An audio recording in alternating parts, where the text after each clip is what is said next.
Bethel Clouds TV, empowering lives.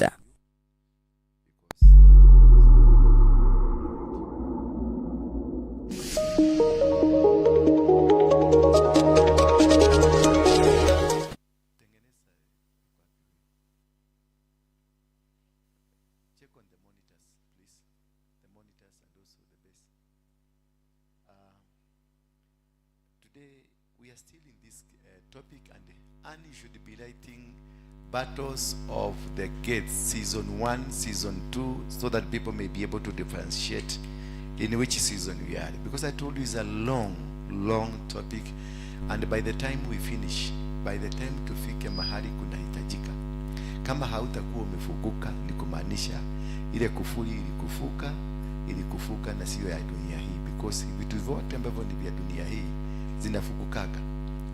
Nataka mnitengenezee hivyo. Huwa zinafukuka, lakini sasa kama hautafukuka. Sababu kama ile chakula umepata hapa haiwezi kukusaidia, it means hautasaidika. Check on the color. Therefore we are in kama tuko season gani, maybe we will come to know. Lakini now we are some seasons ambazo tumeenda tumekuwa nazo. Watu wameshinda hapa kutoka asubuhi, sasa ndio wanatengeneza vitabu. You can see the frustrations. I think mimi sio baki. Unaniobeaka? Ohoya kati. Hebu niambie uliobaje kunihusu.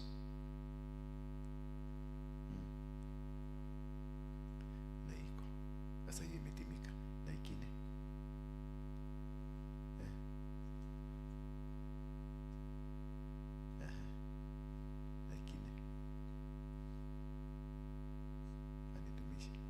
Bonda huobea hivi sauti watu kama hawale wajue mitamu inatengeneza kwa kama jana. Sasa mnaniobea mimi, mnaachana na wafanyikazi. That's a major problem.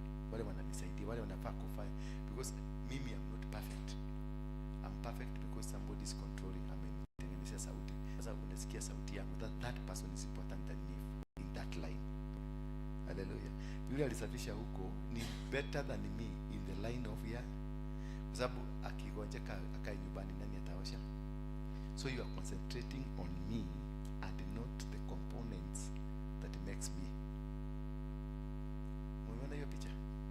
Mna concentrate na mimi because mnataka nikue handsome, na nikue mzuri, na nikue perfect. But that work cannot be perfect until the people to help me that work to be perfect. Tunakuta you can be so popular, some big person known, but watu wakiingia wanapata ile kitu wanaonaga hawakioni. Ni kwa nini?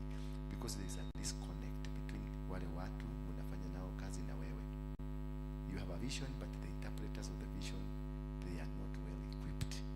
Why? Because wewe unaniobeka, nyinyi najua kabisa mnaniobeaga, na ni mimi tu mnamentioniki jina yako baba kumbuka Ndura. Hiyo mnaopea. Na kesho kuja kama amedress vizuri, si kama wenye alivaa juzi.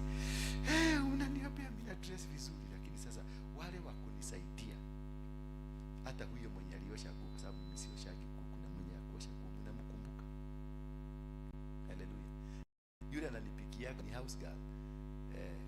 Ni manager, house manager. Naitaka house manager. Ni house manager. Huyo pia mnamuombea. Si ndio? Kwa sababu bila yeye sina nguvu, siwezi kukuja hapa nikiwa jana. Lakini sasa nyinyi mna concentrate na huyu mjamaa, ndio mnaona tuna fail, because I can bring down the entire organization. The bring down, taivunja. Kwa nini? Because sina wasaidizi, na sio ati hawako, wako, lakini kuna spirit na waikia ya kuwafanya wasifanye kazi penye kunatakikana. Because if you want to attack me, you don't attack me, you attack the people assisting me. Nitawachwa hapa. Sasa hiyo ni kwa nini? Hai na hizi uwezi kuweka hai na hii nyingine zikuwe zimekaa pamoja line moja lazima irudi chini. Unaona sasa? Hiyo ni kitu anajua, lakini shetani amemwondoa asijue, ndio nipige makelele, ndio nitoka kwa topic yako. Maana the topic you are learning is very sensitive. Hiyo ndio inafungua kama mtu. Yaani usione kanisa ya Daudi haikuongozwa na watu ambao walikuwa matajiri. Sasa inua sauti ya mic. Inua sauti ya mic. Sauti main, inua ya mic. Tena pandisha juu mic yote. Pandisha tena hapo. Sasa toka hapa kuja kaa chini. Sasa nika kitu kadogo hakuenda shule. Nika kitu alikuwa anajua but because haukumwombea. Sasa wanajua mimi I'm covered. There is a fire around me. They cannot attack me, but attack you. Kwa sababu huyu ndio anafaa kubeba failo aniletee. Sasa watamfanyia accident huko kwa barabara ndio ashindwe kuniletea. Sasa umeona, sasa uliniombea maombi yako yote imeanguka bure. Kwa sababu ile kitu tulikuwa tufanye leo hatutafanya, maana aliyekuwa na faili ya hiyo kazi amelemewa, anatupigia simu siwezi kufika na kuna jam. Umeona sasa? Sasa maombi yako inakuwa ni zero. Kuomba unaniombeaga ndio, lakini maombi yote inakuwa ni zero. When you are praying, you pray for the entire system ya church. The entire system. The entire system of the family. Sio kuombeaga mzee akitoka akienda arudi salama, hapana. Yeye anaweza kwenda lakini arudi salama bila pesa. Sasa akirudi salama siku 2 bila pesa, siku ya 3 bila pesa, anarudi salama, lakini mtakula nini? Sasa wewe mwenyewe utageuka kuwa weapon, uanze kumuuliza baba, tutikuli leo. Udhuri wako unaanza kusema baba yako siku hizi amekaa mjinga. Sijui tulikuwa tunakula nyama, siku hizi hatukulagi, ni maraya wake. Sasa unakuta mama mwingine hapo amekuwa injected, anasema siku hizi wanaume wamekuwa wabaya, wanakuwa kama maraya tu, wanapeleka kwa maraya nyama, unaletewa sukuma. Sasa amenunua mlenda kwa sababu hiyo ndio ile pesa yako. So you pray for the system, and that is the topic I want to speak today about the system. Because we fail not because we don't have good leaders. We fail not because we don't have a good apostle. We fail not because we don't have a good manager. We fail because we don't assist the systems to assist that person. Because the anointing I have cannot be able to excel without a system. The managerial skills you have cannot excel without the system. The business ambayo uko nayo cannot excel without a system. Because God operates in the systems. God does not operate in vacuum. Bwana Yesu asifiwe sana. And when the devil is attacking us, does not attack us as individual. He attacks the systems that will make you become that which God wants you to become. I don't know whether you're getting me. Are you together? So understanding the system, na nitavunja hiyo simu yako mama. Taivunja. Yeah? Mbona ulikuja si ulikuwa unajua nakuja hapa? Discipline. Sasa hiyo ni system. Sasa ameniotoa kidogo. Umeona? Hiyo ni attacks ambazo zinakuanga kwa church, because the devil knows how to attack people. Ana attack Asha, ana attack security, ana attack mtu fulani, attack fulani, ndio mimi nikasirike. Sasa nikikuja nipate sound system haiko sawa, waimbaji hawako sawa, viti havijapagwa sawa, they have to be able to distract me from the system.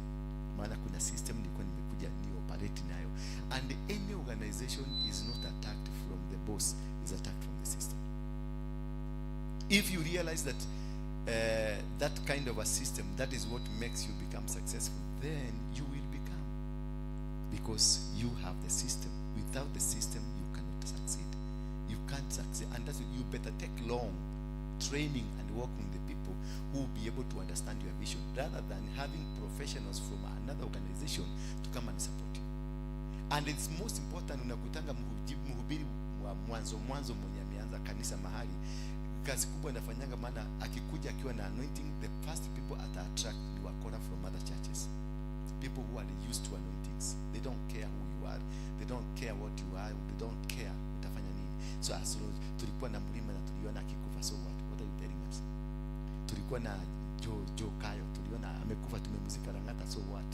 So wewe unamwambia uko na anointing, anashitwa. Wewe na mlima, wewe ni nani? Wewe na Joe Kayo, wewe ni nani?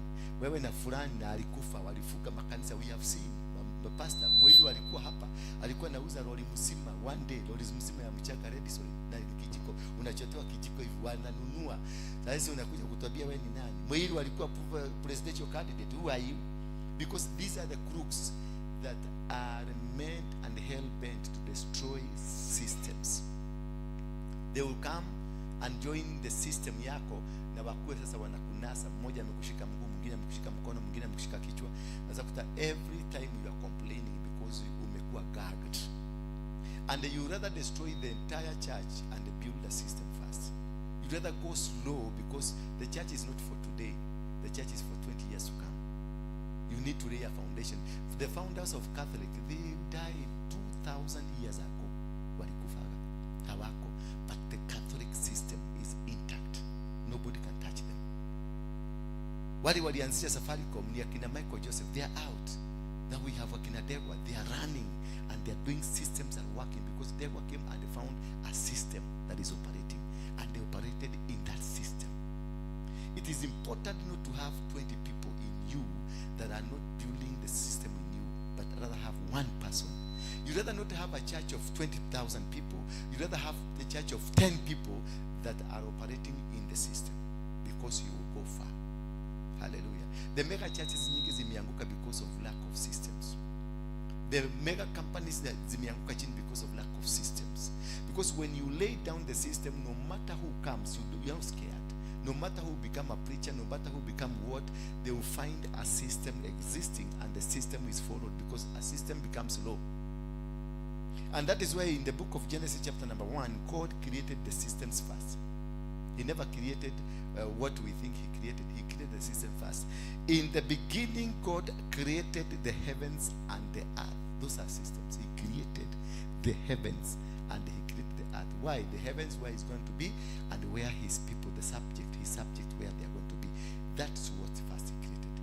The system of where he's going to be living and where his subjects, the trees, animals, the monkeys, and the people, where they are going to be staying.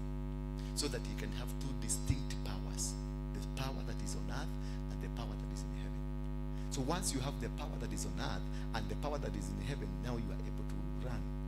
And that's where you go to any public office or any office. There is a boss and there is a secretary. And from there is inaenda ikiteremka kulingana na departmental organizational capacity or organizational departments that are based on what is being transacted in that office. So within Kamanenda, in a state law office, there will be people that are lawyers who will be put there on depending on what is their role. Utakuta kuna lawyers that are dealing with the systems, computer systems, kama hizo. Kuna wengine wana deal na economical system, kuna wengine wana deal na marital systems, kuna wengine wana deal na kila kitu. They are divided according to their education, how they've been educated, how they've been geared to become. And this is what God created. He created the heavens and the earth. That was his primary is about the earth and the heaven. He created a home first. Don't create a people, then create a church. Create a church first, then let people come. Hallelujah. Because if you create a church or a people first, unataka watu wengi waonekane kanisa imejaa watu wengi, you are going to fall at some point. And this has been experienced here. We concentrated much on having people with money, people with wanavaa maguo mzuri. Tukasahau these people wanavaa maguo mzuri, they might not be part of the system that you are in. Because you can have somebody working with you, but he's not with you. She's not with you. You can have somebody to do business, but in that business, ako kwa hiyo biashara kwa sababu alisikia hiyo biashara ndio imevuma. Hayuko kwenye hiyo biashara because hiyo biashara ndio inastahili. Ako kwenye hiyo biashara kwa sababu ndio imevuma. Kwa hivyo huyo ni mtu amekuja kwa sababu ya mvumo. Hana interest ya system. Hana interest ya tomorrow. Anataka pesa ya leo. You become a hawker. That is the system ambayo ilitengenezwa kati ya watu wawili inaitwa Jacob and Esau. Jacob is a system and Esau is a system. Jacob is a system of investment and Esau is a system of a hand-to-mouth system. Esau is a system of poverty and Jacob is a system of future. Esau is a system of today. Jacob is a system of tomorrow. Praise be the name of God. Because Jacob was geared in investing, but Esau was geared in a today's project. He was a hunter or a gatherer. His work is to go and find for food for today, not for tomorrow. And these people easily, they sell their birthrights. Because they will sometimes and there's somebody who has some money, unakuta unajiuza. Na hiyo utakuta hawkers in Nairobi, business people in Nairobi, most of them are Esau system. Families, marriages, most of marriages are Esau system. Because nilikuoa kwa sababu ya shida. Umepata shida, ukakutana na wewe uko na shida na unaona naendesha Range Rover. Ukakaa kwa gari, ukaingia box. Not because of the system of marriage, but because you saw me driving a car. So you are an Esau, not a Jacob. Because you would want to have your proud, wewe unajijaza unasema, no, I cannot go with a man because of his money. I want a man that we can sit together and build wealth together. That is the system of Jacob. Bwana Yesu asifiwe sana. And these systems operate all over in the Bible. You find this system, and if you don't use these systems, you can never be successful. And unaona Wakristo wengi sisi walokole, instead of building a system in us, we build kitu inaitangwa hypocrisy.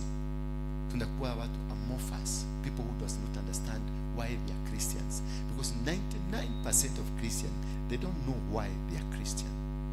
They are there because they go to church or they found themselves in church. And most of you come to church because you hear Waruinge can pray for you and there will be a breakthrough. You are not here because of Christ. You are not here because of God. You are here because Waruinge can pray, and Waruinge do pray, and kuombea maana mirago inafungukaga. So huyu mtu amekuja kwa sababu ya Esau system. Hayuko hapa kwa sababu ya kutafuta Mungu. A Jacob system is a permanent system that gears you towards your success and where you are going. But Esau system is a system that puts you to benefit today, not tomorrow. And after tomorrow, then you move to another system. You move to another thing. You are not permanent. When you realize you don't have a permanent system, a permanent work, then you are a Esau system. And this Esau system is at the birth, at the conception. At the conception, that why Esau na Jacob waliumbika, maana Bwana alimwambia Rebeka ya kwamba mmoja nampenda na mmoja simpendi. So there is a system that is pro God and there is a system that is not pro God. Hallelujah. So the Esau system is not pro God, and that is why easily alinyang'anywa urithi wake. Easily vitu zake zilichukuliwa. Mpaka wakati walikuja baba yake kurealize things have gone, baba yake alimwambia nini? Hakumpatia answer, hakumpatia solution, hakumpatia kumwambia this is what you will do. Alimwambia ukichoka. Ukifanya nini? Ukichoka. So it is you to make that decision. Ukichoka. One of you, ukichoka, you can come out of it. But ukitaka tu kuendelea, you have a right. Go on. Because that is how you are born. That is the system that is new. And then when God made sure things has to be right, in the beginning, he created the earth and he created the heavens. Then he said, after this, akasema, the earth was without form. The earth was without form. So when you are creating, you create things out without form. They are formless. If it is a business you are planning to do, it has to come as an idea. Don't go and paste copy anybody. And kwa sababu unaona mtu amefungua hardware na unaenda kufungua hardware. Ati kwa sababu umeona mtu ameanza kuhubiri na unaanza kuhubiri. You come from nowhere to somewhere. The earth was without form. It was just formless. So he spoke, aliongeleza that thing, akakiweka. So wakati tunaomba, na wakati tunafanya kazi, na wakati tunafungua kanisa kama hii, na wakati tunafungua biashara, hiyo biashara inakuanga empty. What we do, we speak bones to it. That is why he spoke to Ezekiel. Akaambia Ezekiel, speak life to these dry bones. The bones were already dry. So God does not give you something that is there. He gives you something that is not existing. Or he gives you something that is hollow. Then he gives you power to put meat in it. He told Ezekiel, can this bone be alive again? Then Ezekiel told God, you only know. I don't know. Because the secret is in God. The secret is not in you. What you are about to start is an invention that God has created in your mind that is going to come to happen, come to work.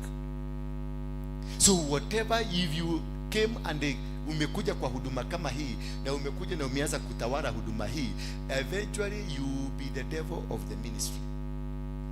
because in the first place you never haukuhusika katika maumbile ya huduma hii, na wakati ulikuja haukukaa chini ufundishwe ndio ukule chakula ya huduma hii, ndio ukue part of it, because you must be part of me for this ministry to work well with you.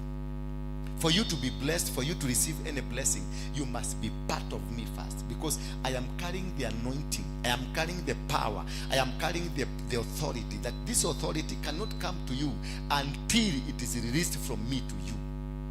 For you to become a minister of the government, you have to be taken to the president for appointment. Andike barua ameseme I have appointed you, and then you be taken to parliament for vetting, and after parliament for vetting, then you are taken back to him again, because the systems that the countries nasema this man has to be vetted and has to prove beyond anything that this is man that the system wants, because you must be that system, that person that system wants.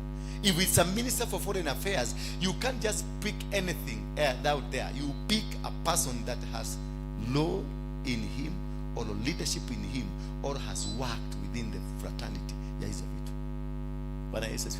So this is what will make you become qualified. This is what will make you to become a winner. You can never become a winner. You are in this ministry, but you are not part of the ministry. You must. And unaonanga tunasumbuana na watu wanasumbuana, wasumbufu waliojawa kanisani wanasumbua kwa sababu they are not part. Wanajaribu kutafuta mawaya ambao hawajui how the church was wired. Mtu anaingia kwa biashara na unaingia kwa biashara ya mtu, because you don't know how this business was wired, unakuwa sasa wewe ni msumbufu, unasumbua watu. Unaingia kwa ndoa na this marriage was not meant for you, it was meant for somebody. Ulikuja tu kuingililia na ukavunja ndoa ya wenyewe, because you don't know how this man was wired, you cannot fit in the marriage. Ndio nawaambianga wakati naombea mbwana, kwa wale hamjapata mabwana, mimi nimepata mke. Sasa wale hawajapata mabwana na hawajapata wake, what you need ni kupatia secret what I did. Previously nilikuwa naomba Mungu anipatie mke. Previously nilikuwa naomba Mungu anipatie mtu mzuri, mrembo, mtamu. Bwana Yesu asifiwe sana. Until niliambia Mungu sitaki mtu mrembo, sitaki mke, nataka ubafu wangu. Hallelujah. Yes, wakati niliomba ubafu sikumaliza wiki mbili, ubafu ulikuja. Because now ubafu kule ulikuwa naomba, where is my home? Maana alivujwa hapa na hapa ni empty. Sasa nataka kurudi wapi? Hapa. Na immediate. Sasa unakutaka uko na mwanaume wa wenyewe, utorana kimudhulikiene. Ubafu, maana ubafu yako ni mfupi na msee shimu ni kubwa. Ndio unaona wakati ubafu ilikuja ilibakisha kasimu. Ndio unaona kuna kuoga na kibaridi nyumbani. Watu hawakuelewi. Hiyo bomba unaona mnakaa kama masiwara. Because kuna shimu, hewa inaikia.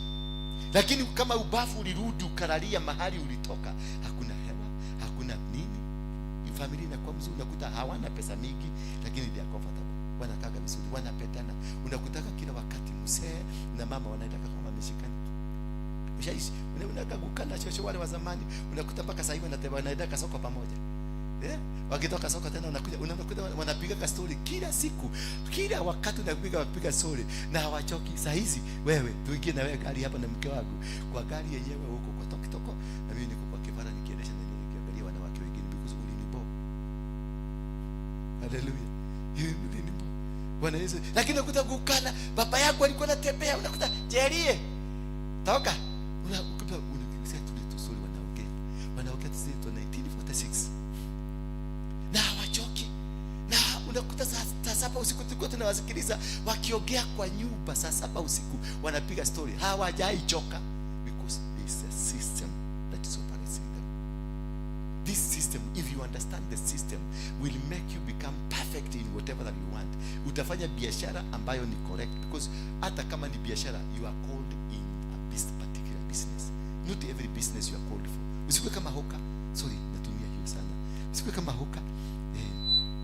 Hoka akisikia ni mavuli, mvua imenyesha, anaenda anachukua mavuli mara moja. Akisikia ni diary, Januari imefika, unamkuta kwa diary. Akisikia ni nini imefika, unamkuta huko, because they are not geared in a system. Hawana system. Lakini kuna mtu utasikia akisema, mimi nilianza kazi ya useremala nikiwa na namba 25 years. Na sasa niko na 60 years. Bado anafanya useremala, because ni geared. Business ni mwito. Business sio kusomea. business ni mwito. Watu ambao ni maseremala ni mwito. Bwana Yesu asifiwe sana. Watu ambao wanafanya tailoring ni mwito. Watu wanafanya masonry ni mwito. They are called towards that. They don't need to learn. Akiingia tu mahali aambiwe hii nyumba ilikuwa imejengwa hivi na hivi, hata atakwambia hii nyumba iko na chuma 6. By just na ukienda kuangalia ndani unapata ni chuma 6. Because ni mwito, ni kitu. Madaktari ni mwito. Ndio unaona anaenda na kupasua, anapasua mdomo, kichwa hii anaingoa hivi, anaitoa, anakwambia kuna uchafu hapo, anachukua brush, anapagusa vizuri, anafunika, anakushona na unapona na unaendelea. Sasa niambie nikupasue. Nitachukua nyundo na tweet na nikijaribu kubomoa. Bwana Yesu asifiwe sana. Until you are able to understand the system, you understand the financial systems, you will understand any kind of thing that you want. How do the financial system operate? Things just don't operate. Vitu havioperatagi hivi mnafikiria. They operate because viko kwa system. If you don't get into the system ya Safaricom, you cannot acquire anything from Safaricom. Bwana Yesu asifiwe sana. Then he said, and then after he did that, the earth was without form and void, and the darkness was over the face of the deep, and the Spirit of God was hovering over the face of the waters. The Spirit, it was just hovering.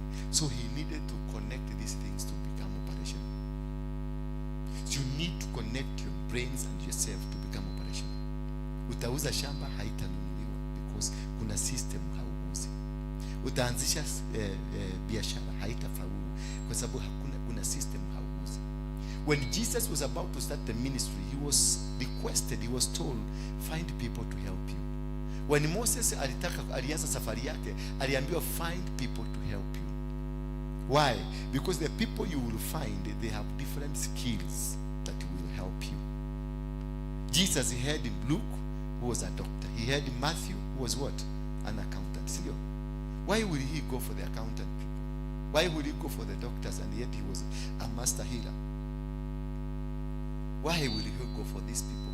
You go for these people because they have qualities you don't have.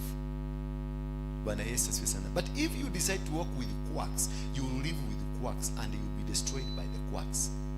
If you decide to live with the mediocres in church because they wanaleta pesa kanisani, you will die very soon because these mediocres will come and start destroying you. These mediocres will come and start fighting other people. Not wasikae hapa. Ndio unasikiaga ati mtu fulani alikuwa anapiga simu anataka kulala na apostle.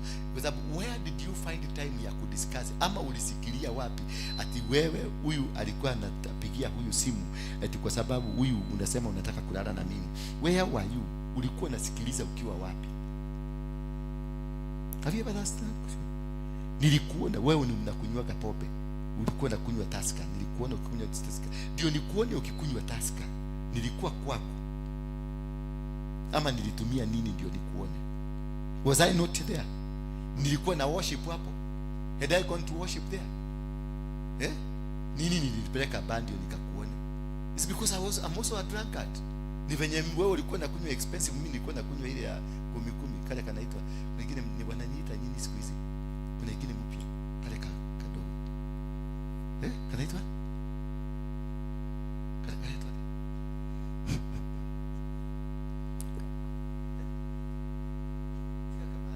Kama ni kale wedete. Kuna ingine iko juu sasa ndio inasema. Tigadhuligui. Kuna heka kaudhuligui kametoka. Kuna ingine sasa ndio inaitwa iko juu. Acha nayo kwa sababu inaonekana mmekwamilia kwa kadhuligui. Hiyo ndio mwezoea. Kuna ingine mpya sasa. Hiyo ndio inaenda kuenda. Ndio imemaliza watu sasa. Imemaliza kila mtu. Bwana Yesu asifiwe sana. Hallelujah. So without this kind of planning, God sat down and looked at it and so there is a plan. I have to plan well. Then ukienda kwa kitabu cha Koheredo ni Colossians. The Colossians linasema nini? The seasons of everything. There is a season to plant, a season to harvest, a season to eat, a season to drink, a season to sleep, a season to do. The season. That's part of the plannings of God. So without any plan, you don't have a system. And without a system, you will not be able to succeed because you don't have a future. You don't have where you are going to. A system guides you. Safaricom cannot operate without a system. When we start organizations that are maybe financial based, ukienda CPK wanakuambia what is your system? Unatumia system gani? You have to build that system, and it will cost you. Sikiliza hii asha ya Duale, it cost 1.8 billion shillings to build a system ambayo can be built by 100,000 shillings. Na ikatoka hapa imeenda inaoperatia Dubai. Ukilipa pesa yako inaenda Dubai, ikirudi inarudi ikiwa hivyo. Bwana Yesu asifiwe sana. It is a system. The president cannot operate without a system. Ndio unaona president anakujaga akisema nitangoa hiyo, nikikuja nitatoa hiyo, nikikuja nikiingia within 6 months, within 1 month nitafanya nitasaini. Akiingia huko akiswear in, he stops being him and he becomes part of the system. Sasa akienda kusema tutangoa hii, anasema the law says this, you cannot touch this, because if you touch this you will touch this. Nakuta hiyo mtu amekuwa bure. Sasa ndio unaona mtu akifanya campaign he is very popular, akiingia kwa serikali anakuwa unpopular, because the system ya kule nje na ya ndani, there are two different systems. It is wanasema as it is written. I remember when Marende was being inaugurated to become the speaker, wakachaguliwa, they were electing Marende to reject Kibaki in parliament. Bwana asifiwe sana. They were electing Marende to come and reject Kibaki, to say he cannot swear Kibaki as a president or as an MP. But what is he? Once he was elected as the speaker, he was sworn in, he was given a paper to read by the law. And they say, as it is written. That is what he said. As it is written. No, not as I was planning. Not as we had organized. He says, as it is written. The system, imesema, this is what you are going to read. And he said, we are going to start with a president-elect, as it is written. Yeye akichaguliwa, and the votes he got, alipata votes ayende atoe Kibaki. Lakini alipo shikilia kiti hivi, akapatiwa karatasi as it is written. And that is why we have the Bible as a manual, because it is as it is written. And God knew that I have to set these people into a plan, a system. And this is what makes marriages survive. This is what makes businesses survive. You have to have a plan and a system. Bwana Yesu asifiwe sana. Ikaendelea kusema ya kwamba after all this he put everything, and the Spirit of God was hovering the water, and then he planned them, akazipanga venye zitakaa. And God said, let there be light. That is system number 1. Light. Tunaona huyu ananiobeaga light. Bwana asifiwe sana. Ananiobeaga nini? Sasa ameobea system 1. Let there be light. Because when you are starting the business, you must have the light of the business. You must have the eyesight that is spiritual and the physical eyesight, that you are able to see things, you are able to understand. Having the light is not just having the sunshine, it is understanding what is the concept of the business. What is the concept of the church? What's the concept of what the marriage? You must have the understanding. See, let there be light. Let people understand. Open their lights, open their hearts, open their systems, open everything. Mind yako inakuwa open. When the mind is open, you are able to make decisions. When the mind is open, you are able to stand. When the mind is open, you are able to make a move, because there is light. You can see. And you don't see by your eyes, you see by your sight. That is confusing. You don't see by eyes, you see by what? By sight. By sight is when you involve your spirit. When you involve your spirit, that is when you know this business hii ni ukora. Hii marriage ni ukora. Hiki kimwanaume kimenidanganya. Hata kama kinaonekana ni kizuri, lakini kimenidanganya. Because through the sight, you are able to determine. Na hiyo sasa ndio inaleta the discerning spirit. When the light is, you are able to have the discerning spirit to discern huyu mtu. Na unamwambia hapa, unaenda kuanguka kwa shimo. Na unamwambia in 2 months time utajionea tu. Na wewe unaotoka because kuna kitu unaona haoni. Hallelujah. And this is now what makes you become powerful, because there is something you are seeing and are not seeing. And if you are able to see the end, mahali biashara hiyo itakuja kutokelezea, ama huduma hiyo mahali itatokelezea, ndio unaweza kuplan. You don't just plan by the seeing of people. You plan because you have an insight of what you are planning. I am not doing a church of tomorrow. I'm doing a church of 10 years to come, 30 years to come. Way kama si yuko, the church will be going on. The business will be going on. The marriage will still stand. Hata kama sasa baba yangu na mama yangu wamekufa, their marriage is still intact because watoto wake wanafanya. We are carrying on project zile za baba yangu. We are carrying on the projects za mama yangu. We are carrying on everything these people walikuwa naendeleza. So the marriage is still intact. Lakini kama hawangekuwa na sight ya kuona mbali marriage, sasa tungekuwa tunapigana, tungekuwa tumepelekana kotini tukigawanya shamba. Tungekuwa tukipelekana kotini tukisema baba yangu alikuwa na account. Mimi mpaka saa hii hakuna mtu kwetu ameenda kuangalia account ya baba yangu ilikuwa na nini. Because we are not interested. We are interested to build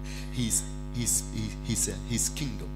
Because God had given him a kingdom. When alituzaa, tukazaliwa na akatulea, akatupeleka shule, he was building a kingdom.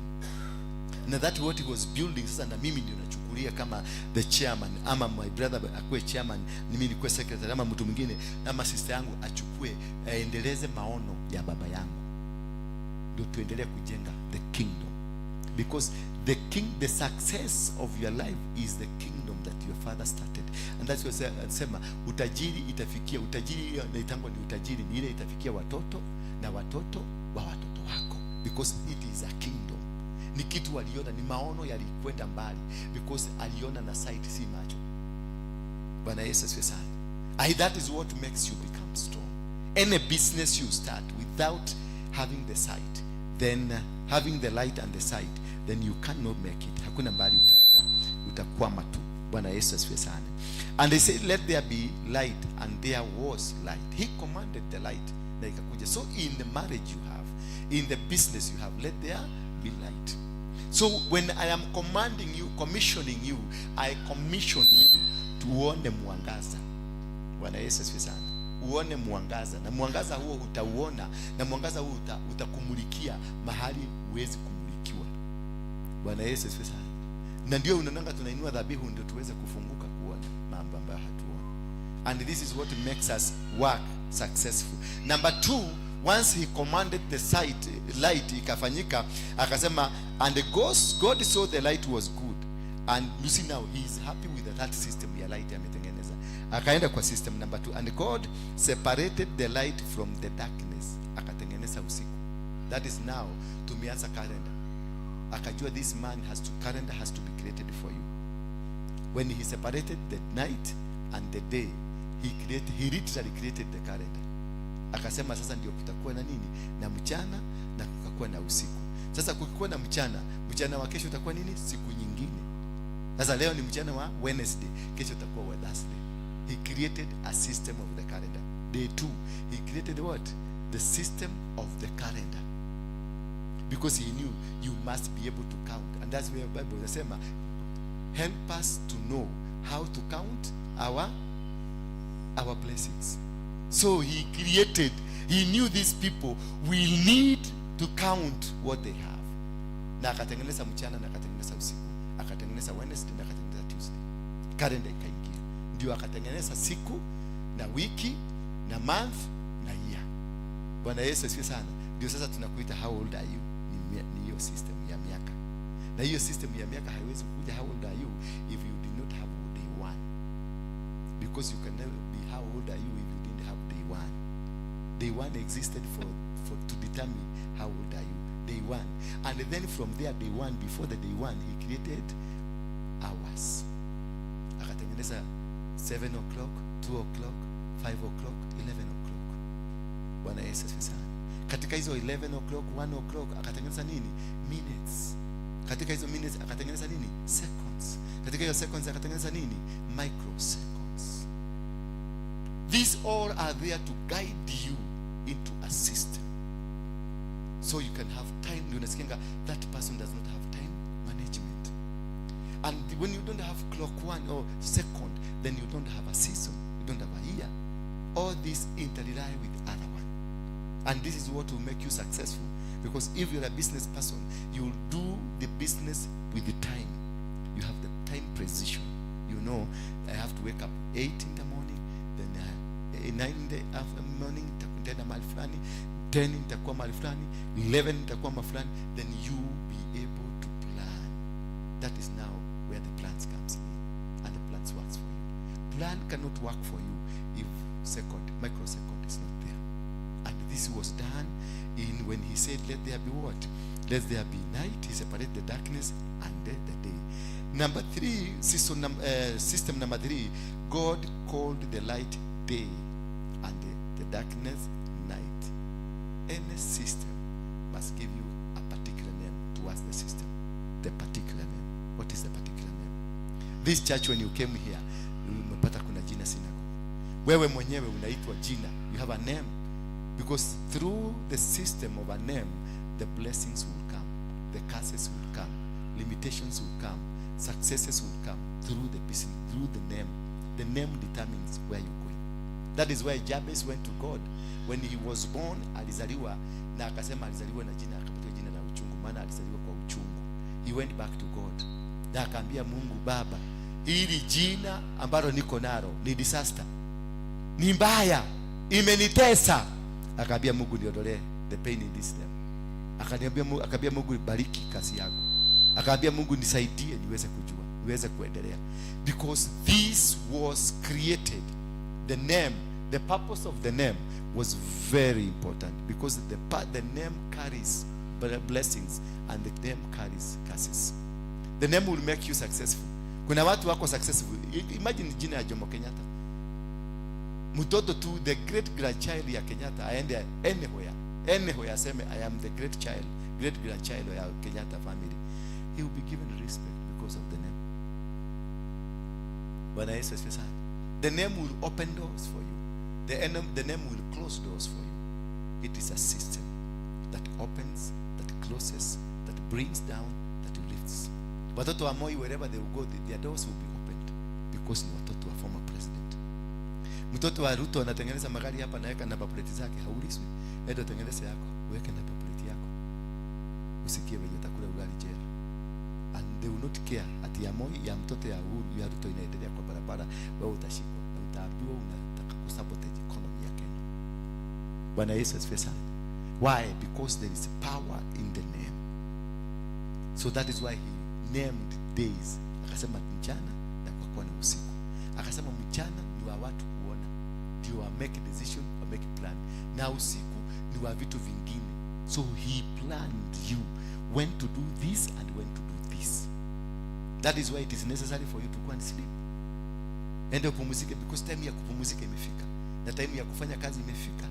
Na time ya kufanya kazi sasa uipangie, maana kuna time ya kwenda kulala itafika na kuna time ya kufanya kazi itafika. Kwa hivyo katika time ya kwenda kulala, masaa ya kulala uende ulale masaa kadri ya mapenzi ya Mungu. Na matime ambayo ya kwenda kupumzika, kuna matime ya kwenda, sio kwenda kupiga mkebe ya chang'aa, unakaa bamba saa 8 usiku, saa 9 usiku ndio unaenda kulala. Alafu tena asubuhi tena unaamka, you will distract the plan of the day. Bwana Yesu asifiwe sana. And again, hapo ndio nyota zinaibiangwa with that, katika hiyo jina. Katika jina na time, the season hiyo ya jina, hapo ndio nyota zinachukuliwa, because siwezi kuchukua nyota yako kama sikujui jina. Bwana Yesu asifiwe sana. Because if I know your name, I can relate to your name, I can trace back your name and see what kind of a person you are. Kumbuka wakati Yesu alizaliwa, walisema ni nini kizuri kinaweza kutoka Nazareth? Ni nini kizuri? Because already they know kule hakuna majina yaliyo na nyota. Na ndio wakati walienda kumtafuta yuyo Yesu, hawakwenda kumtafuta Nazareti. Walienda kumtafuta wapi? Kwingineko. Na walifuata nini? Walifuata nyota. Maana nyota na jina na mahali umezaliwa zinapelekana pamoja. Na kuibiwa kwa nyota zetu zinaibiwa in our name and in our places of work, kule tumetoka. Kwa sababu nyota lazima ikuambatanishe na kwenu. Hawezi just generate utoke hivi uchupuke. Hivyo ndio unasikia Yesu anaitwa mwana wa Daudi, because wasomi wengine wanasemanga ni Daudi ndiye alifanya hiyo maneno. But Jesus came from the lineage of who? Judah. Maana kutoka siku ya Juda, wakati Jacob alibariki watoto wake, alimuita Juda akamwambia, wewe watoto wenu ama your siblings utawabeba, na the scepter of power will never depart from your hand. That was given to Juda. Genealogy ya Juda ndiyo imeleta Jesus. Kwa hivyo ukifuatilia mtu tutaweza kujua, nikikufuatilia kidogo nitajua tomorrow utakuwa nini, na hiyo ndio nitachukua, kwa sababu nimejua kwenu kuna uzito. Lakini nikifuatilia nisikie ni umaskini mpaka mahali jina imepotea kwa sababu ya umaskini. Kuna mahali familia jina inapotea kwa familia kwa sababu ya umaskini. Sasa hapo unajua huyo nakuhikia ni wera watu. Bwana Yesu asifiwe sana. Huyo kuruteni nake wera ni problem yako lehera. Huyo kuruteni nake kuruteni nake kwa kona ine, because watu ukiwafuatilia mpaka in altar, ukisikia watu kwao ni wachawi, usikie watu kwao ni wachawi, ufuatilie usikie kwao ni kuna uchawi, huyo ni mtu very important in the ministry. Sio kama mnishika hapa. Huyo mtu nasikianga kwao ni wachawi is very important because there is anointing iko kwao. Whichever the type, iwe ni ya uchawi ama ni ya Mungu, there is an anointing. If only it can be converted to the right way of operation. Huyo ni watu wana operate in a spirit. Uchawi is a spirit. Uganga is a spirit. Mimi pastor nimekuja kuoperate hapa in a spirit. If I get this woman nikamchawi fulani, nitaka convert kakuweka mtu kama Mungu. Na hiyo spirit itafanya kazi quickly. Kuliko wewe dry, hamuna ka spirit hata kadogo kwenu. Hamuna hata kini, nyinyi ni bao tu ya mtarakwa. Mmekauka. Itakuwa gumu kurekebisha huyo mtu. Afadhali kumchawi utarekebisha haraka. If you have a spirit anointing, utamrekebisha. And because in the vessel already a vessel that is carrying a spirit, that vessel you change it, itabadilika, itakuwa spirit nzuri. Bwana Yesu. Ndio unaona mapasta wengi formerly walikuwa waganga na wachawi na waizi. Nitafutie pasta mzuri mwenye hakuwa na kitu. Kwa historia alikuwa kama mganga, alikuwa kama mchawi, alikuwa kama rapist, alikuwa kama nini? Yani kuna spirit ilikuwa ina operate ndani yake, akageuka. Alipogeuka, sasa anatumika kubomoa huo ufalme. Ndio ayujenge ufalme mwingine. Bwana Yesu, because it is a system. System do not go where there are not other system. Haziwezi kufanya, huwezi kufanya wewe ni wa system ya Kenya Brewery, wewe ukafit na system ya Safaricom. No, systems fit. Mtu ambaye anafanya Safaricom ataajiriwa rahisi na inaitwa Airtel quickly. Ataajiriwa rahisi haraka sana because systems zinaingiana. Bwana Yesu asifiwe sana. Am I so deep? Huh? Am I so deep to you? Are you understanding me? Yes, sometimes nafundishanga vitu zingine mpaka najiuliza ni maana wanashika kitu. Na ni watu wa vita. Na ni watu wa kujua ni nani alikula na nani hajakula. Bwana Yesu asifiwe sana. Hallelujah. So as we go further, the day was created in darkness and the night, and there was evening and there was morning. You see that the strategic planning, there was evening and there's morning. So he made sure everything falls where they're supposed to be. Unajua morning ni kukula breakfast kwenda kazi, evening ni kukula supper kulala. Bwana Yesu asifiwe sana. If you can have those arrangement in you, the plannings in you, you never make a mistake. You will be where you are. Even if utakuwa umezungukwa na watu maquacks milioni moja, utanavigate through because uko kwenye dunia kako. Na hakuna mtu atakuja kukutishia, na hakuna mtu atakuweza, hakuna mtu atakuangusha, hakuna mtu ati unasema ati fulani alikuwa anapiga anataka kulala na fulani anataka kuangusha fulani. Hao nao. Mimi sasa, hebu niambie sasa, mimi unaweza kuniangusha aje? Mimi nilikuwa kiongozi wa Mokeke. Jabasi kubwa, sugu. Mimi nimebeba bunduki. Utanifundisha nini wewe? For example, na wewe kile kidogo kinaenda kile ukole tonakio ni kile ba mtu. Ukilinayo, ugekogo. Hiyo ndio ile kitu kubwa umekuwa nayo. Sasa utakuja kuniangusha aje? Hello. Tuende na wewe kwa room nikwambie tuende. Sasa watu waseme uliniangusha hao. Wewe ndio ulifungua sipo. Si mimi nilifungua belt. Si mimi ndio nililipa room. Mimi nilipeleka na miguu yangu. Uliniangusha aje? Where did you? Diare na mtwe. No. Hasikuwa na kichwa ndio niende uniangushe unipeleke kwa room. Diare na mtwe. Si mimi nilijipeleka. na ikiwa na akili kamili. Alafu unakuja kusema mwanamke fulani aliagusha mtu fulani au wacha kuekelea. Unakutaka kamzee kakingine ni kabishop kamekufia kwa roji, kaliende kakanunua Viagra. Hakakukopa pesa, hakakuambia hapa kwa barabara, hapa tunauza Viagra kwa wazee ambao hawana nguvu mzuri, kujeni mnunue Viagra. Hapana, kalijua Viagra inatumikaga. Lakini ubaya sasa timing. Hii tunasikia timing, kakakunywa mbele, msichana akachelewa. Timing mbaya.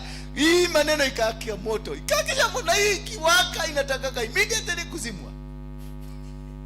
Bwana Yesu asifiwe. Wale wengi wamekufa kwa sababu ya Viagra. Walikunywa mbele, msichana akachelewa kufika. Kama ule wana hapa Manzoni. Msichana alikuwa kwa studio akitangaza maneno, akatangaza Arsenal na Manchester. Akachelewa na mzee amemeza. Mzee alijaribu kujirusha ndani ya swimming pool. Ai boy, maji inachemuka. Bwana Yesu, because of timing. And this is what God saying that we need to know, to count. Bwana Yesu asifiwe sana. Once you know that way, you will never fail in the business you are doing. You will never fail in what you are doing. You will always make it and you will always be successful. Bwana Yesu asifiwe sana.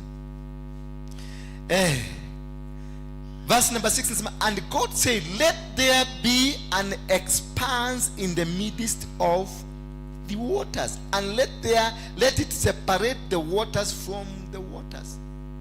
What kind of a language is that one? Did you understand that? Let's do what? Let there be an expanse in the midst of the waters. Hello? And separate the waters that were under the expanse from the waters that were above the expanse. So you wanted to create water that is salty and water that you can drink. The water that is salty, that is heavy to carry, meli zibebe mizigo zilete mizigo. Hallelujah. This is how God planned a system that is operational today. And that is why in your body you are carrying 70% water. The body you are equal to 70% of water. It is 70% of you is water. Why? Angalia kutoka pale when he separated the water from the expanse. Akaweka maji mengine kwa binadamu, maji mengine kwa mchanga, maji mengine kwa baharia. Ndio kukuwe na atmosphere nzuri. You see how God plans, how God systems zinafanya kazi, and this is what can make you successful. Usikuje hapa kurukaruka hapa ati ukute Ndura ameanzisha ministry na sasa wewe ukuje uanze kusema uta control kila kitu. You need to understand how am I wired. Once you understand how am I wired, you will be able to assist me to work. Lakini ukikuja hapa na mrukaruko kwa sababu ulikuwa pastor kanisa ingine, ukuje hapa you will die here. I will make sure you are dead. Utakaa na mimi lakini you are dead. Because maybe umekuja kuguza mawaya za live wire. Mimi nitakuachilia tu kuguza live wire. Itakuoka. Nitakuona umekauka pale na mimi nijifanya sikuona. Wewe ndio shokakosha mane na oradi ete. Tono wao ndio shoko. Uliko shoko. Bwana Yesu asifiwe sana. Wengine wanakuja hapa na muhahamwiki, anakuja anakuwa maskini. Most people wameenda makanisani wamekuwa maskini instead of being blessed because you didn't understand the systems that happen. The moment you don't understand the systems, you will be misused and misinterpreted. Ukikuja hapa wewe ni nabii unaanza ria katara babosaya, wewe unaweza kuwa kweli ni nabii wa Mungu, lakini ukikuja hapa kuniletea rabakaya rizakanda la mukaya na mimi sina hiyo kitu, I'm not wired that way, I will switch you off. Because uko kwenye madhabahu yangu, hauwezi kuniweza nikiwa kwa madhabahu yangu. Hata ukue una anointing nani, leta maharisoni nane, muwashikanishe muwalete hapa, hawataniweza, niko kwa madhabahu yangu. And how I'm wired towards this, you are not wired. Wewe utaenda kuguza mawaya zako, unafikiria ni waya ya blue, kumbe hiyo ya blue ndio nimeweka life wire. Na unaenda kuweka kwa ulimi kutest kama iko na mungu, unasikia unakauka kama jugo karaga. You must understand the system. You must understand that pastor you are under. You must understand that business you are starting. Business ya yanzangu kwa uende ukaanza business mara moja tuanze biashara. No. You must get people who understand that business well. Wakuwae into the business. Bwana Yesu asifiwe sana. Ndio kujua kuna wakora kama kuna biashara zinakuaga na makateo. wakijua you are excelling that category, utakula risasi. Ndio unasikiaga uligogewa kwa murago na hakuna kitu kilibiwa. Sasa unaanza kusema ati hiyo ni wanawake wenyewe walikuwa nalala na wao. Hakuna, ni kawaya ulikanyaga mbaya. Kawaya ka system ya watu wanakuliaga huko. Sasa unaenda kome, unataka kuwaondoa, uwaondoe wakulage kwako. Watakuondoa. Wewe unakuja, I've come to change the system. I've come to make sure that the corruption will not be here. Corruption Kenya, utoe corruption. Wow, utakula pamba. Utakula pamba. Maana there are people who thrive in corruption. And for you, when you unajua ni corruption, wao wanajua ni biashara. Bwana Yesu asifiwe sana. Kuna watu wanauza madawa za kulevya, wanazunguka, wanatajirika, wananunua machopa na madege, wanakaa mzuri, maisha mzuri, at the expense of your daughter, at the expense of your son. Azaza kuja kama yeye ni nani anaitwa Nikachagwa, tuseme Nikachagwa sasa. Anakuja ni deputy president, naenda kupigana na pombe, na pigana na madawa ya kulevya katika Kenya mzima. Sasa anapigana nayo. Hao ndio walifinance impeachment yake. Saizi yako nje akiwatafuta wampatie pesa afanye campaign. Sasa mwaliambia atakujaje kuja kupigana na hiyo kitu? Bwana Yesu asifiwe sana. The systems, how they have been organized, planned. You need to understand them before you start moving. Before you start poking your nose hapo kwa hiyo kitu. Before you start poking your nose to anything, just understand. The moment you are able to understand, then you go down on understanding the principality, the principles of the system. The principles of the system, once you understand them, they will give you leeway. Milango yako financial zote zinafunguka because umeingia kwenye system, umejua. The moment you are in the system of God, kuna kitu kitafanyika. The book of Deuteronomy, chapter number 28.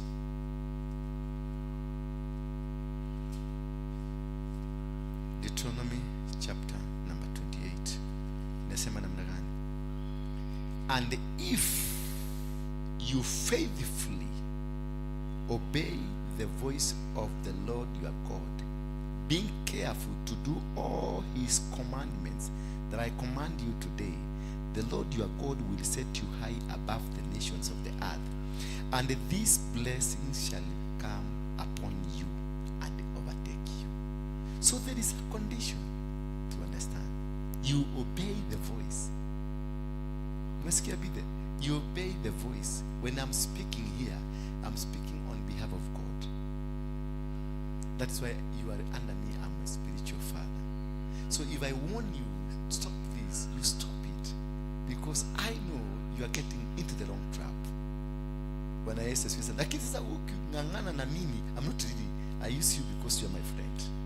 Don't take it personal. I use you because nikitumia huyu ataanza makasiriko. Ataanza kusema I refuse, I reject, sitatumika tena. Lakini wewe tumezoeana na wewe. Ukianza hiyo story sasa kuomba ni maombi na vya katarabash, vya tetete. Utapigana na wrong system. Utachomeka. Kuna mawaya zimewekwa huko chini. Kuna watu wamekujanga hapa wanaweka mauchawi hapa chini. Na wewe hapo ndio unatembelea rekandorobo sitende riketete, unakanyaga, unafameti ya uchawi, utagongwa, utaendelea kuwa maskini, pesa zako zitafungwa, njia zako zitafungwa, maana you are not listening to the voice of God. God will use me to speak to you. If I tell you stop what you are doing, stop it, because you are under me. I'm not telling you stop uhame kwako uende kwa mwingine. You are not under me kwako. But ukifika hapa kanisani, you are under me. If I tell you stop what you are doing, just stop it there. Wachana nayo. Because kuna kitu najua na kuna light niko nayo ambayo you don't have. Ukianza kunionyesha tu madhara when I'm blessing people or I'm doing something, that is the time you want to show the show. Nataka kuonyesha watu you are arrogant. You don't want to be. Yani wewe ni mtu arrogant kivi yako. Wacha nikwambie, unachimba shimo. You are disobeying. And when you are disobeying God. And therefore the blessings will not come. Listen here, the statement. And if you faithfully do what? Not just follow, not just obey. Faithfully obey that man you are under. Obey that manager.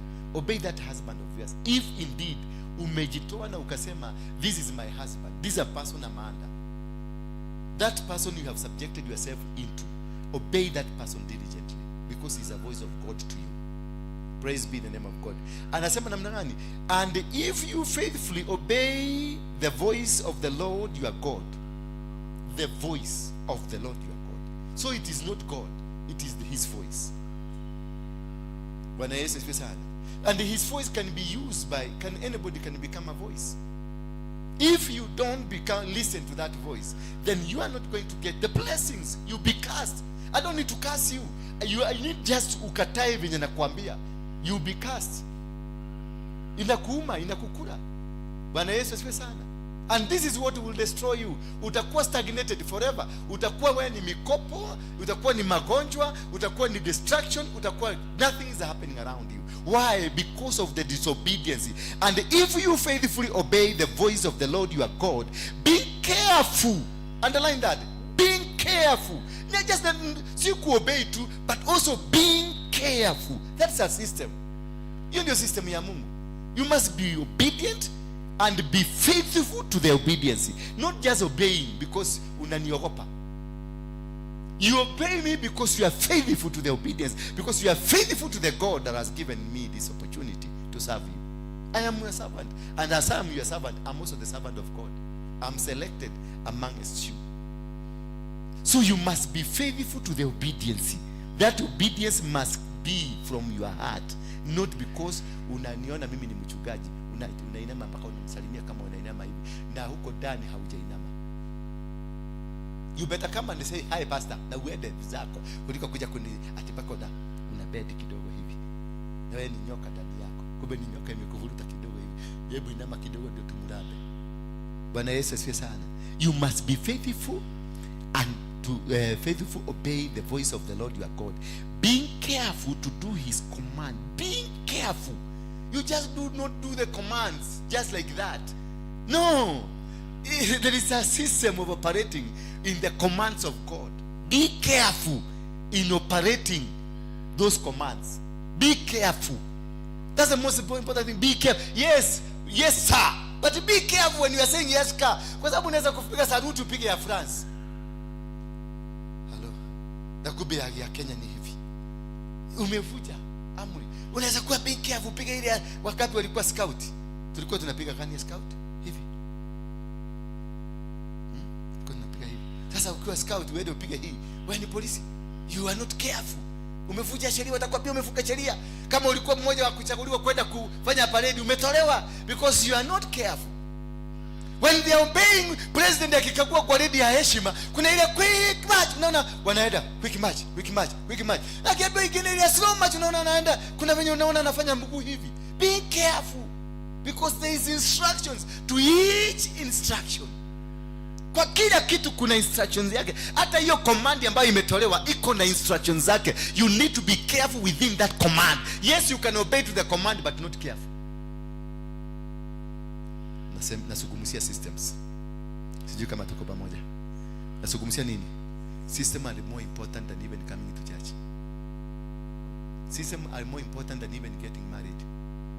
System, if you understand the system za kila mahali, you get it right. You will never go wrong. And this, because of following the system, what happens to you? The Bible says here that being careful to do all commandments that I command you today, the Lord your God will set you high. Because of being faithful and being careful, God sets you high above. You become now not an ordinary person. You become a different person. You get out of being an ordinary person. Sasa watu wako wakikuona kama mtu wa kawaida, watakuona vingine. The way they were looking at you, they stop looking at you the way they were looking at you. They say a different person. Bwana Yesu asifiwe sana. And now you start commanding respect. Watu unaona wanakuheshimu for apparently no reason. Hebu niulize, ni kwa nini mmekuja kukaa hapa? Ni kazi ya mko nayo? Mko na kazi ya kufanya? Yes, you had something to do, but you are here. Why? Because I am special than you. Kuna kitu niko nayo hauna. Ndio maana ulitoka Mombasa kuja kunitafuta. Ndio maana ulitoka wapi? Ulitoka Giligili kuja kunitafuta. And because I obeyed a command that was commanded to me. And then God said, I will raise you high above any other. So you are not going to operate in the same realm like others. You operate in your own realms. you operate in your own systems, kwa sababu the system have upgraded you.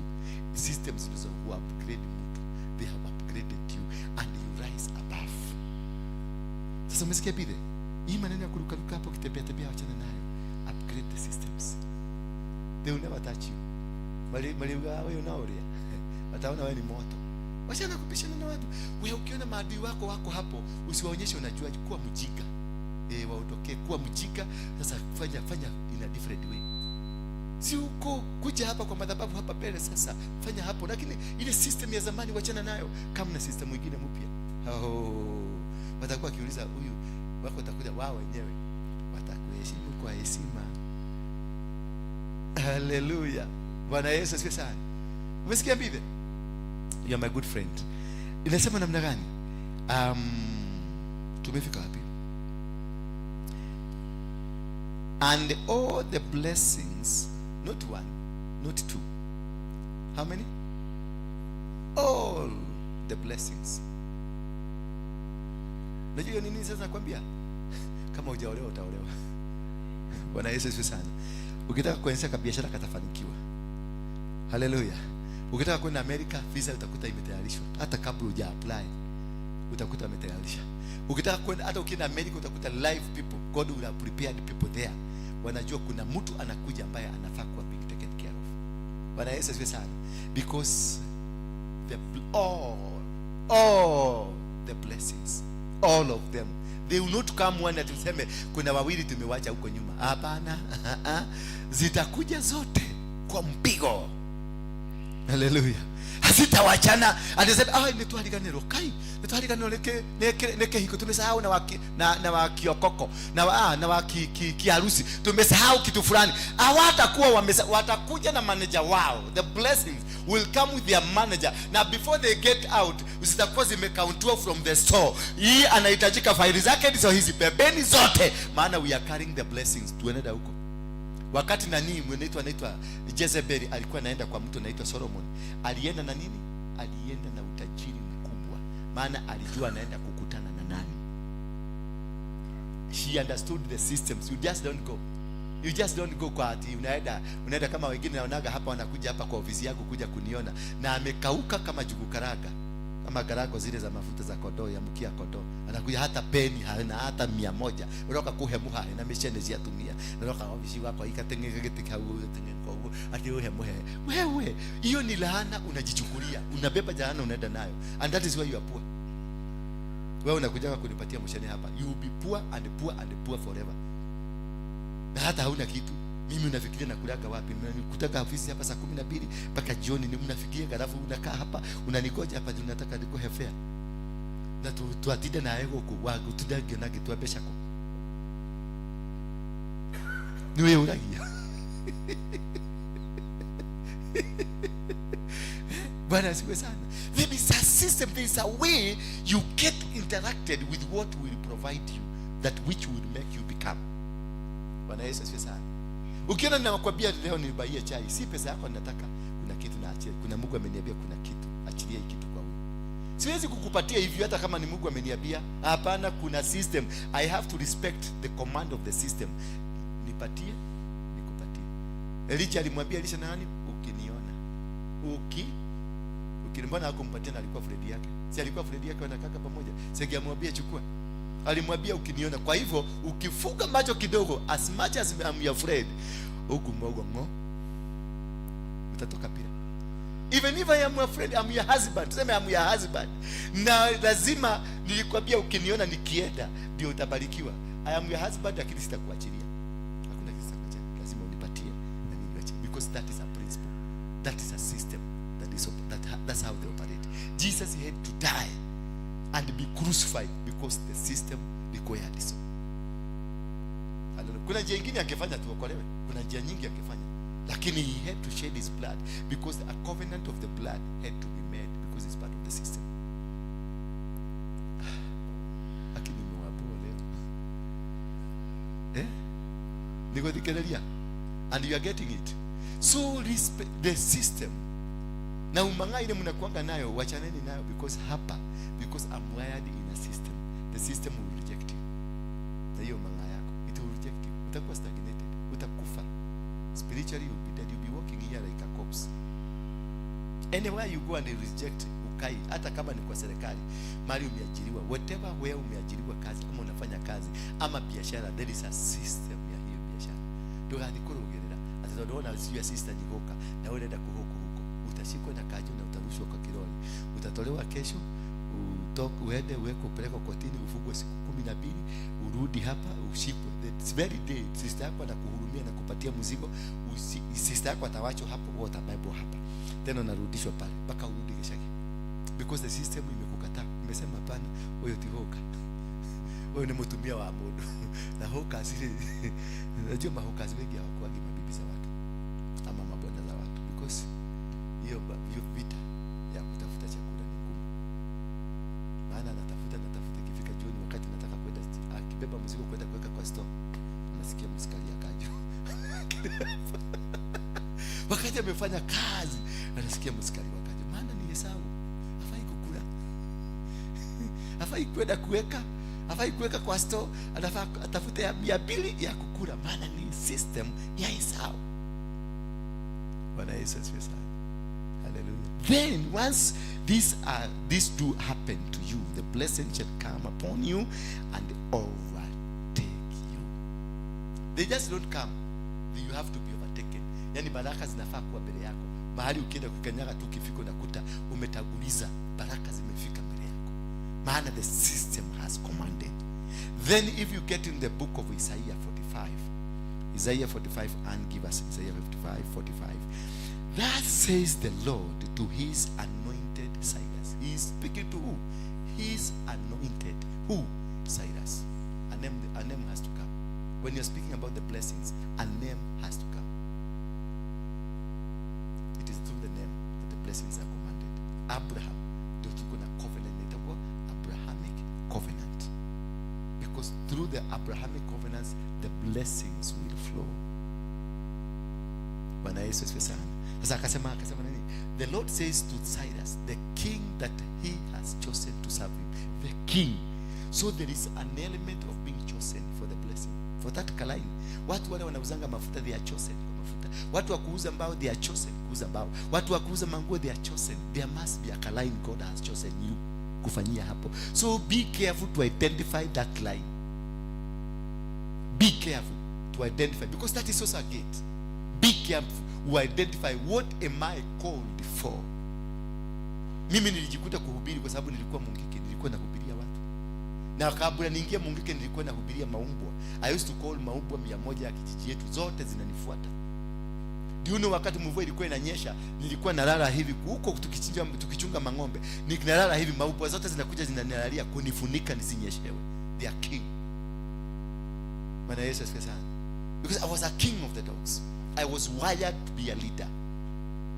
Nuka huko kukusha udwale kwa wetapote odaya ati tukale menako, Mungu atakupiga akuue ndio nirudi Nairobi uniachilie. Ndio naona mtu ati bwana yako ati hakuwa mgonjwa sijui nini, tulikula tu chakula tukaona amekaa. Na wewe bwana, ukikumbuka last week hiyo ingine alikuwa anakambia mimi sitaki makanisa mnaendaga. Makanisa mashomuthi ya kanidi komenda. Sitaki. Na hiyo biashara mnafanya na hawa mama, sitaki kusikia hiyo biashara. Kumbe mesa kuitavia na kawaya kapiguni. Mungu mwenyewe anafuta kawaya yake ingine kana mvuruta ukatika na yako ndio dhubu la mudo wako. Kuja tukae na wewe. Hautasumbua mtu wako. Because you are interfering with a system. A system is never interfered with. You cannot interfere. A system remains permanent and strong and powerful. Try to identify. Ati nimekuwa shiaredi wa hii kanisa. Sasa wewe ni shiaredi na haujajua system. Bas system itakugoka. You need to be very careful. Identify the systems ziko hapa, ndio uache kugogo, ndio uache kusema ati nataka kulala kuniagusha. Bwana Yesu asifiwe sana. Hallelujah. Ndio ukikuja wewe mrembo hivi, watu wakikuona kwa ofisi yako mnabii wanasema huyo mimi naona nakaa devil worship. Because the system iko hapa, kuna system ngapi? Kuna system ya devil worshipers na kuna system ya Mungu. They don't see anything good in you, they only see the devil in you, because they are wired that way. There are those who see good in you. Akiona mimi nikikuona hivi, I saw potential in you, I saw kalaini fulani, kajua utatusaidia hapa, utafanya hivi, and I will empower you that. Na wewe sasa ukifungulia ile channel ya shetani, watakugoka. itakuwa na short. Hizo moyo mbili zikigusana itakuwa either uchomeke ama uachome. So you close here because the devil is not active out there. The devil is active here. Because this is hapa ndio tumepigana na yeye. Kule nje anapigana na nani na already watu ni wake. Anakuja hapa mahali mnampiga. Hapa ndio anakuwa active na anaingia kwa moto huyo, anaingia kwa huyo, na kule ndio unakuta watu wakienda kukunywa kahawa na hapa ndio wana discuss. Na ameenda kukunywa kahawa na wamekunywa kahawa ndio wakuje wakae hapa ndio wasikilize neno. Lakini already wamekuongelea na huko nyuma. Sasa unakuja unakaa hivi. Maana they are wired in that system. Not until you disconnect yourself from that system ya kuongea sana, kuongea na mtu, mnatembea na mtu alafu hiyo story unaenda unaikuta tena imeongelewa mahali fulani, tena unaikuta mahali fulani because you are wired. Unakuta that wiring, hiyo wiring yako ni ya kuongeaga, hauna break ya mdomo. Because if you don't have secrecy when you are walking with a king, you need to then unaambia kwa don't furahia wakati unakula na mtu. Usifurahie wakati unaita mtu anakuita pastor anakuita kuja tukule na wewe, kuja tutembee na wewe. Don't. Ni kisu kinanolewa. Kukula na mdhamaki hivyo sunana. Wangapi wamekula na Ruto wamebaki? Gachagua alikula na Ruto. Sasa hizi anaangalia kazi kikuliwa kule ndani. Bwana Yesu asifiwe sana. Hallelujah. You be very careful when you go there kwenda kuzungumzia huyo mkubwa yako. Ako na wire strong na atashika hiyo maneno na atakuchoma. Na hutajua ukichomeka. Na mtachomeka mkiwa na yeye ndiye atakuwa kukuambia pole. Haikai. Amekugonga. Pole. Sorry. Acha nipigie daktari akuchukue. Na mimi najua ni kwenda naenda sasa. Ninakupeleka karibu na mochari. I know nakupeleka karibu na mochari. Nikwambia acha nikupeleke Bagadi. Unajua city mochari si iko hapo karibu. Bagadi ndio kuna kuoka na madaktari wale wazuri. The most wazuri wale wanaangalia vitu kama hizo. Because wako ni watu wa research. Lakini I know letter ya offer ishatolewa. You are going.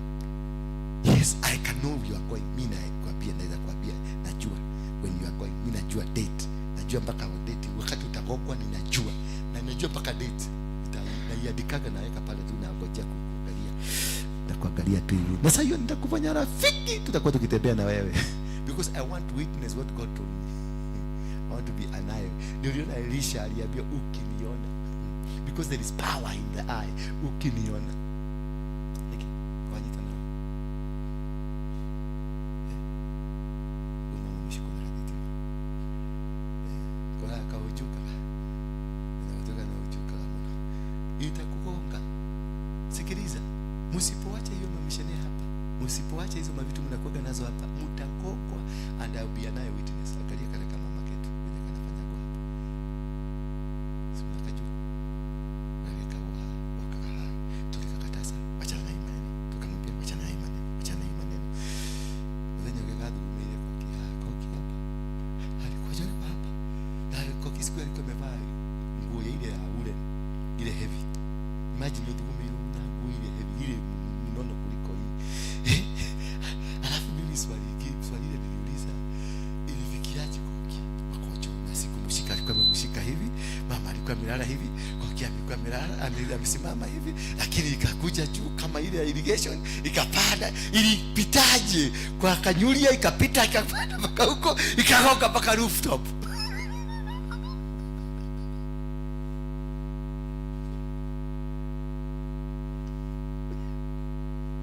Okay. Alikuwa na hiya.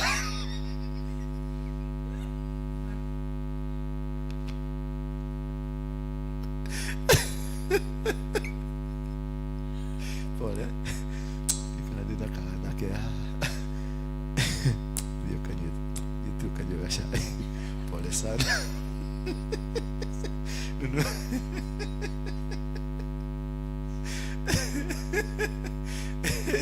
Just imagine, and the way we tighten ourselves.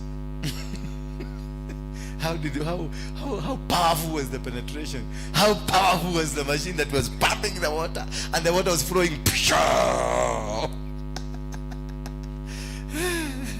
Don't ever. Kaideria mudhuri yoshi. Mudhuri wako. Listen here. Thus says the Lord to his anointed Cyrus, whose right hand I have grasped.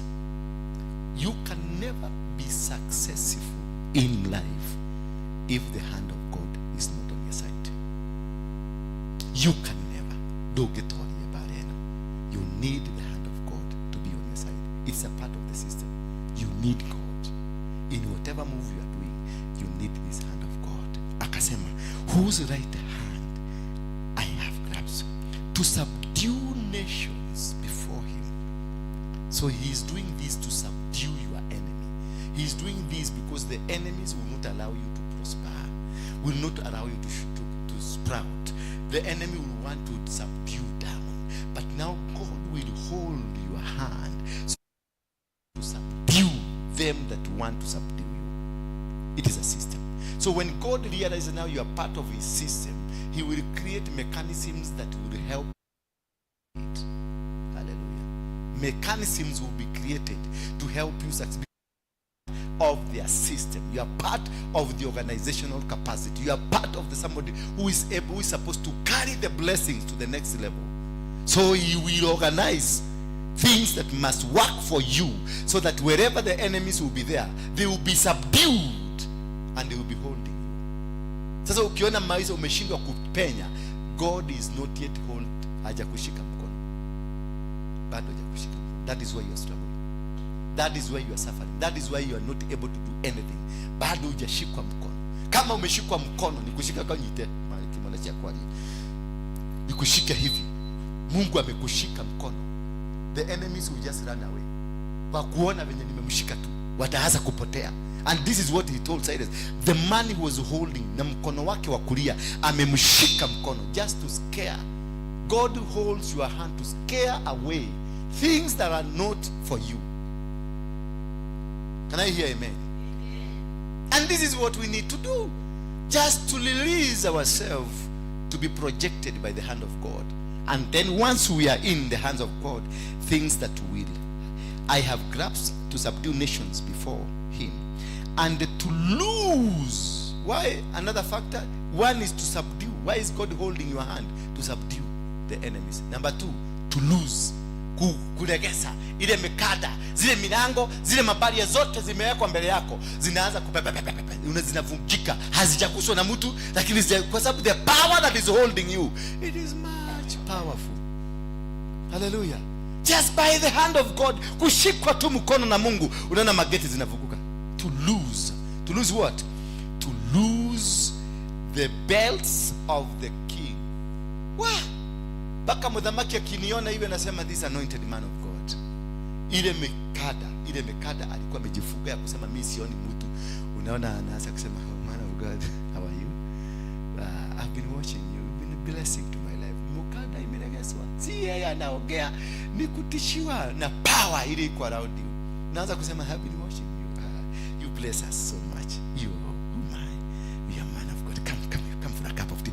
Unaona anakupeleka zile room apelekaki watu, because already Mungu amelegeza mikada, the belts zote zimelegezwa. Kila kitu kilikuwa tightened against you, inalegezwa because there is an operation of a system that is working in you. Bwana Yesu asifiwe sana. Inasema to lose the belts of the kings to the door and open the doors before him. Open. God opens the door. You don't open the door. Already you are being held to the master by the king. So you don't open the door will open. Don't go struggling, baba ninafungua mlango. Utafungua mlango gani na hujui? It needs your father to know the door that you need to get where you are supposed to go, because it's your father that knows which room you are supposed to go. This your father knows where is the success yako, iko London, iko Germany, iko country gani. This God that knows where you are supposed to be. He only knows who gonna marry you. Kwa hivyo yeye mwenyewe ndiye anakufungulia milango. Sio waza kujifungulisha milango, nafungua katika jina la Yesu. Ninakoriaka baba. Wewe Saitani wewe. Acha Mungu akufungulie. Acha Mungu akuinue. Nyenyekea tu, Mungu akuinue. Kubali Mungu akushike mkono akuinue. Wacha kujiinua, wacha kujipelekeza. Utarudishwa. Mungu ni mbaya. Mimi siwezi kutaka kukaa karibu na Mungu sana. Ni mbaya, atakuweka aibu. Atakurudisha pale chini. Is a jealous God. Unakiona umeanza sasa kukaa, sasa unataka kukaa yani kinjia kingine mpaka unatembea. Unaweza ukihubiri unahubiri kama unaenda ni kama umewekwa spring, umewekwa machuma zikini, maana you are a heavenly creature. God will release you. Utakuja hapa na wheelchair. Ani wheelchair ya maguu ya bao. Maana atakunyima mpaka ununue ile aka ya mabasi. God is a Jesus God. Nani aliomba Mungu? Anaitwa nani? Joshua. Musa alienda akaambia Joshua. Joshua alimwambiaje? Wewe ndio mnajuana na huyo mzee. Wewe eda. Hakutaka. Maana kuna siku alijaribu kiumeme kikakuja. Akasema no, not any other time. I don't want. Because when God is holding you, boundaries are broken. When God is holding you, walls are broken. Just imagine Joshua anaambiwa zunguka mara 7. Nazunguka mara 7. Just imagine. I will hold your hand. Joshua alimwambia Joshua, nitakushika mkono. Usiogope wala usafadhaike. Nitakuwa pamoja na wewe. Akifika kule ukuta wa Jericho, akazunguka ukuta wa Jericho siku 7. Siku ya 7 akazunguka mara 7, ukuta ukaporomoka. Because of systems. Kumbe God has hidden soldiers, had hidden armies that will come to do his service as long as you diligently obey and faithfully respect. Hallelujah. Are you blessed? Inaendelea kusema namna gani? Let me do another one line. Naona watu wa kazi wameanza kuniangalia vibaya. I will go before you. That's a system now talking. I will go before you. You don't need to go.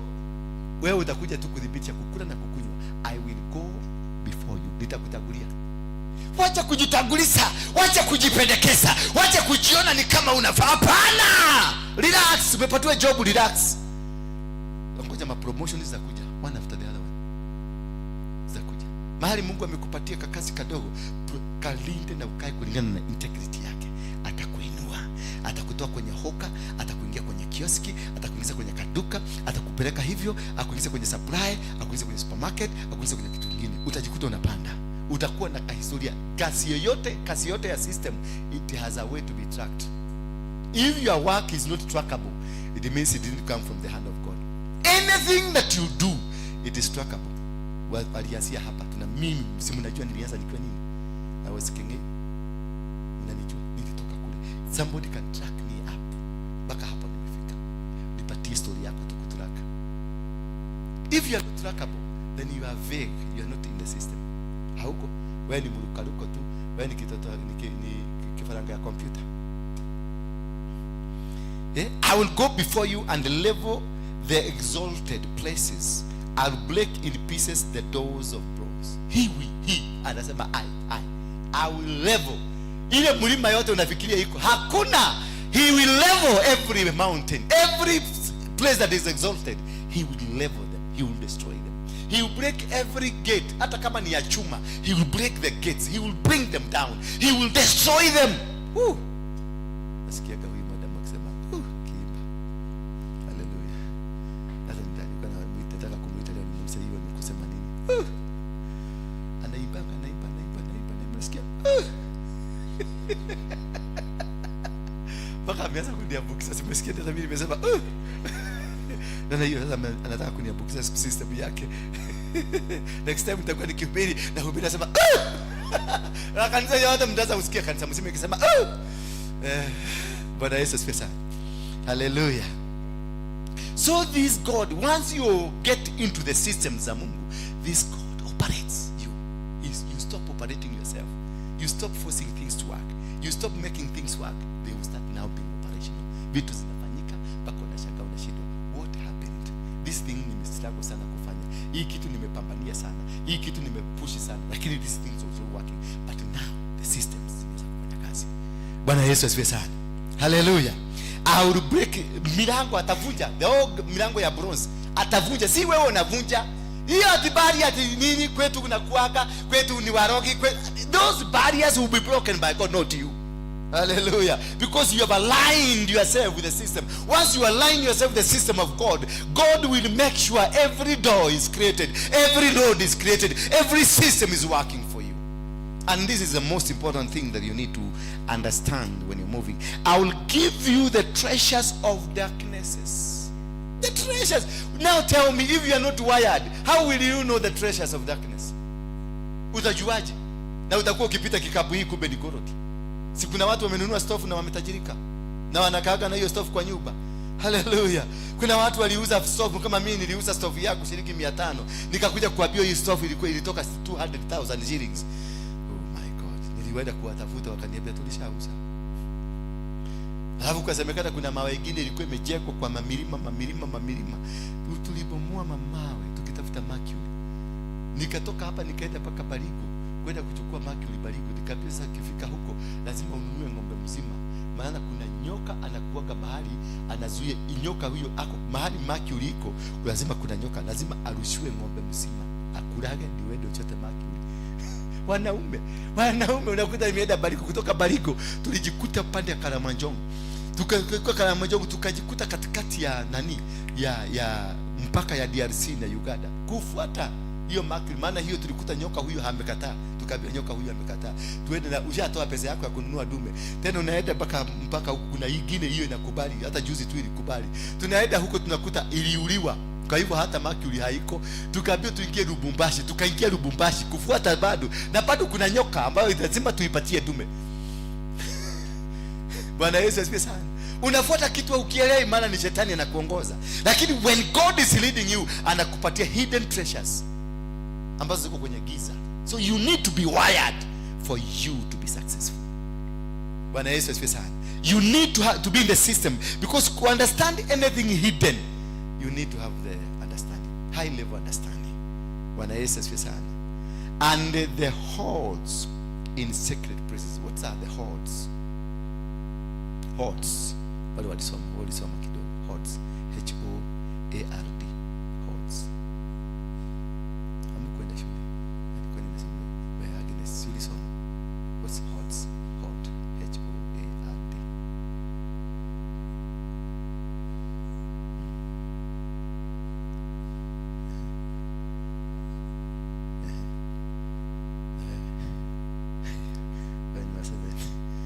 The strongholds.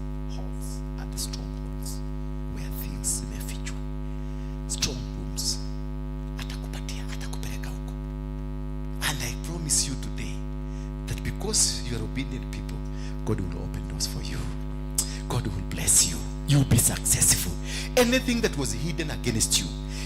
Kama ni mwanaume na alikuwa amefichwa na aonekanage, maana kuna watu hapa mmetafuta wanaume kumbe amewekwa password. Na password yake ni 2, 3, 4, 5. In fact password yake ni birth, the date of birth yako. Na ujuagi. Just utakuta tunamweka hiyo, unakuta password imefanya kazi. Things are work. Biashara yako kumbe ni kitu kidogo sana, unahitaji kufanya kitu kidogo sana unakuta milango. You need just one connection. Just one connection and you get a breakthrough.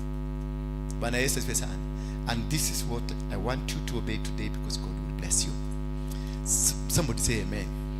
If you believe in what I've said, somebody say amen. Just say amen mzuri. Kama unaamini ya kwamba unaenda kubarikiwa, sema amen. Kama unaamini unaenda kuinuliwa, sema amina. Kama unaamini unaenda kufunguliwa, sema amina. Kama unaamini sahi milango yako imefunguka, sema amina. God bless you. Sasa leteni sadaka. Sadaka mzuri. Hiyo mafundisho inafundisha kwa watu matajiri. Watu wako na pesa nyingi. Kwa hivyo msikuje hapa kama maskini. Mkuje hapa na dofu.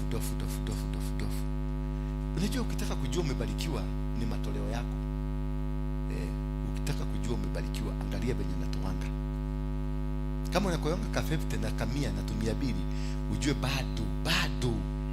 Lakini ukisikia uko na breakthrough ya kutoaka 1000, afadhali uende mguu lakini utoe 1000, unajua my breakthrough has come. And the more you open your gates, the more the blessings will come. God will create. Hapo umetoa. Unasikianga hapo imetoka kurudi ingine. Sasa unataka kuniambia cafe vite kanaweza kutoka 1000 irudi? Wapi? Na haina conducive environment hapo. Si itaenda inyalirwo. Bwana Yesu asifiwe sana. Yeah, create the conducive environment. Na uko smart. So nisalimie, si mtu usema thank you. Si mama kwa Si mama ko smart. Hebu tupige kapicha na wewe. Tupige picha. Wana wale mudaka. Leo ni wana cia kwa hii. Leo horera nyakanga no ni aratuona. Muhorere. Mwere uone ni ndirageire kange. Oye heka le boto ina gatoko ina kana mwagi toko ina gaterere. Muhiki morogi. Ina bate. Mutumia morogi. Mutumia wa mithaiga. Mutumia wake ndatindaga wikira nguo ndaici kinyaga kuria thi.